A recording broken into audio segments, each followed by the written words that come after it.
Hello there guys and welcome back to the channel. So today, third video already. Basically, we're getting new complete buffs in Cavalier difficulty. So sets of buffs for each quest, just like right now we had the scientific exploit combined with this track, combined with whatever else. We're getting all of those replaced and changed up with different sets of buffs for each class. And in order to help you guys and to a degree help myself to prepare for upcoming changes and not get caught with my pants down or either way, let's help each other get ready. So I am going through each and every single class, new buffs, and then we're going to take a look at Aunt May, the best options for those quests from the classes recommended, and also possibilities of other champions that can be brought in. Because, for instance, in science class, you basically need poison immunity, and that is quite a restrictive factor. However, in tech and in cosmic class, the restrictions are nowhere near as strict, and you will still be able to actually bring in pretty much anything. And that is awesome. I like when you are kind of like rewarded if you do whatever quote unquote they say, but you're still able to improvise and bring in different sets of champions. For instance, if you don't have many good cosmic champions ranked up.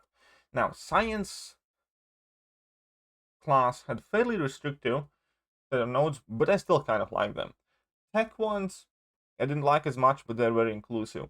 And cosmic kind of combined best of both worlds, because they're going to be very easy to access for a lot of champions in cosmic class, and there's hardly any downside. Right, so let's go with that. Crack in the armor. Each time a cosmic attacker lands an attack, they have a 10% chance for each armor break on the defender to gain an indefinite passive fury, increasing attack rating by 35%. Max stacks 10. So you can gain 350% attack increase for nothing, because cosmic champions typically frequently inflict armor breaks on opponent anyways. And dealing with armor buffs, which is what other half of this node is not really that hard, because many things bypass armor. Many champions ignore armors or resistances if you have access like True Strike or whatever, and in addition to that, critical hits largely bypass armor as well. So anyways, let's go to the second node, Tough as Nails. Every 3 seconds, the defender gains a permanent armor buff, increasing armor rating by 20% per stack. When the defender is struck, reset the timer for creating an armor buff, max 5 stacks. That's it. That's all you have to deal with. Right, so first of all, if you are intending to benefit from the Furies, you're going to be armor breaking the opponent and removing those stacks anyways, and it's going to be kind of like meaningless node. Or if you want to, you can bring in any champion and just play as normal. Your regular hits will deal nowhere near as much damage, but all of your damage or time stuff will work just as fine, and all of your critical attacks and hits will deal a lot of damage regardless. Now, since these armor stacks will be buffs, they are trying to be smart by adding Mystic Ward, because enemy nullify effects have 95% chance to fail. This is the same method we saw them do in 7.1, where they combined this Mystic Ward with that unlimited power. But guess what? It doesn't really matter, because at least half of Mystic champions are still able to get past it. So Mystic class, in addition to Cosmic class, can have a field day. Plus, obviously, any champions that have a high crit chance, any champions that inflict a lot of damage or time effects, will pretty much ignore these nodes altogether. So that is kind of like the good situation, good thing here. You will at large be able to bring in any champion from any class. If you don't have strong cosmic options, or if you need specific counters for some specific fights, you're going to be perfectly free to bring in whatever you want, and you're going to be hardly hindered. I guess the only champion that really will not like those armor buffs will be, Havoc. Either way, let's jump to Cosmic class and let's see what's cooking there. So in Cosmic class, okay, Airwalker, I'm not even going to talk about that noodle. Angela, no armor breaks, so that kind of sucks. Angela will not be as viable. Now we have Annihilus, who will absolutely destroy this, because Annihilus definitely inflicts a lot of armor breaks quickly, and you're gonna get a ton of Furies, and that should be a very, very good time. I personally can't wait to try out how beefy can Annihilus get here. Quite excited for that. Now, Black Bolt has access to armor break, but it's not the greatest. Captain Marvel movie version should be able to absolutely shine here, because obviously she goes nuts with the armor breaks, especially in the binary phase. Now, Carnage only has armor breaks if opponent is bleed immune, but if opponent isn't bleed immune, he should still be able to do decent damage, because Carnage does decent damage. Now, here is possibly and probably the two most exciting champions. Because previously, with that buffed up lane, Corvus wasn't really jamming with it. It was hard to get started, and you had to get some external help. But right now, every time you parry, you place an armor break, so every single hit you have a chance to gain a massive Fury with those guaranteed crits. Ooh, I can't personally wait how quickly Corvus will slash through the Cosmic Quest with this one. Because you're gonna be gaining those Fury buffs very, very quickly, and with the guaranteed damage output, that's going to be quite nutty.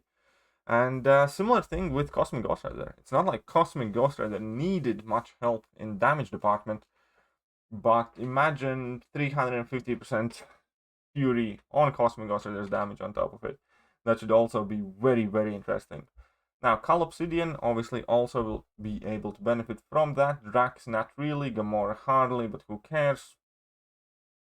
Groot, nah, Heimdall, he can, but it's Heimdall, you're likely not going to use him anyways. Hela, you're likely not going to use Hela. Now we're going to have Hyperion, who can kind of work, and who will work, I'm sure. It's just not going to be crazy number bonanza as it was before with those aptitude buffs.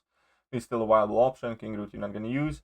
Medusa should be able to absolutely slash through this quest as well, and that could be quite interesting. Now, a Noodle Brigade. Phoenix, probably not going to end up using it. Proxima, not really. Red Goblin, does he has access to armor breaks? He has Incinerate, he has Power Lock. Don't remember if there are armor breaks, to be honest, but maybe. And Silver Surfer is able to start the fight pretty much with 3 armor breaks and maintain 3 armor breaks on opponent at all times, so he also will likely be able to do some significant damage, and I look forward to that. Now we have Sim Spidey, massive armor breaks, and Thor is definitely gonna work extremely well. Venom, kind of, and Vision Arcus should be quite fun as well. So when it comes to Cosmic Champions, I think this node works a lot better to enhance much more of the Cosmic Champions than the buffed up aptitude thing did, because many champions in Cosmic class didn't really have that capability of getting 3 buffs or doing it easily. Like Corvus was kind of like on the outsides. Then we had the Captain Marvels and Miss Marvels that did suffer from that as well. And yeah, there was definitely quite a significant chunk of champions who didn't really work well with the previous set of nodes. And I think here many, many more champions will work extremely well. But before we go, because remember, it's just armors that you have to deal with. It also means that vast majority of your regular champions will work. So you can still bring in pretty much anyone. But I also wanted to give attention to, let's say, Dr. Doom, who is extremely proficient with his staggers, and where you have 95% chance for your nullify effects to fail, your stagger effects will work fantastic. So Doom will still be able to deal with these armor buffs, as well as benefit from Mystic Dispersion quite significantly. Same as Black Widow Deadly Origins, your buff immunity will still work, because that's technically not nullification. And yeah, you're going to be able to benefit again from Mystic Dispersion quite significantly. Same as Longshot, so long as opponent is not Incinerate immune, basically you Fate Seal them, and all of those buffs will get nullified. No ifs, no buts, no whatabouts. You can drop a level 2 and all of those armor ups will get basically nullified and the incinerate damage will be done to them. And similarly, Dragon Man will be able to benefit from those armor buffs as well. Dr. Voodoo on even combo will be able to nullify them if he's awakened with increased ability accuracy. Morningstar will still get a damage increase from those armor buffs because Morningstar doesn't have to nullify to get that damage increase. Symbiote Supreme will be able to stagger everything and go absolutely ham. So this Cosmic Node overall definitely looks quite exciting. I can't wait for it to come into the contest and for me to upload a handful of videos where plenty of champions do completely nutty things, and not necessarily the cosmic ones, because again, Mystic champions should have an absolute feast with those armor buffs if you're running Mystic Dispersion. Maybe not all of them, but definitely plenty of them. So definitely look forward to playing this one. Let me know what is going to be your plan, what potentially I missed out on, and yeah, tell me what you guys think about this cosmic set of nodes. But that is about it for today. I will leave the other 3 classes for tomorrow. So to recap, today I uploaded Science, Tech, and Cosmic class, and tomorrow we're going to have Skill, Mutant, and what's left over? This is awkward. Skill, Mutant, Mystic? Yeah, Mystic. There we go. Either way, that is it for now. I'm gonna catch you guys soon. See ya.